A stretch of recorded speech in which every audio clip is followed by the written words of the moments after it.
Yérim Ndiaye dañuy waxtaan ak moom rek ndeysaan laaj ko lan moo tax muy ñëw di jaay fii li nga xamante ne lan ngay jaay fii ci kii bi stade bi. non stade bi maa ngi fi ñëw di fi jaay café di fi jaay was waaw ngir jaayante ko daal ndax affaire Baye Fall la waaw ñëw gars yi jaam ñi dañuy soxla café di soxla was ñu ñëw di leen ko jox vraiment ñu ngi sant yàlla daal bu baax. lu gën a tax toujours ngay def lii lan moo tax nga di ko def. non lii dafa nekk li nga xamante ni bagage Baye Fall la te samay bagage la maanaam lii ci laay yëngu chaque jour ci laay yëngu ci café gi ci laay ban genre café la. café Touba laay jaay ak was was mooy lan.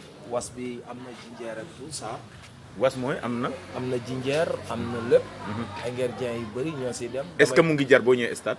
non alhamdulilah lépp bés chaque jour mënta nekk di neex daal. mais léeg-léeg day tane. waaw léeg-léeg day tane ñu ngi sant yàlla daal alhamdulilah. waaw di sant sëriñ bi bu baax a baax. da ngaa abonné ou bien yow. man non stade bii nii. ñoo mujjee abonné ci man daal. waa stade bi abonné ci man. ok merci beaucoup gis ngeen ko kon bu ko defee ñu koy jaajëfal bu baax a baax gis ngeen kii baa ngi nii donc lépp a ngi fi gis ngeen kii de moom Cheikh Ibra Fall la keneen ki ci suuf mooy borom daaru waaw jërëjëf ci interview waaw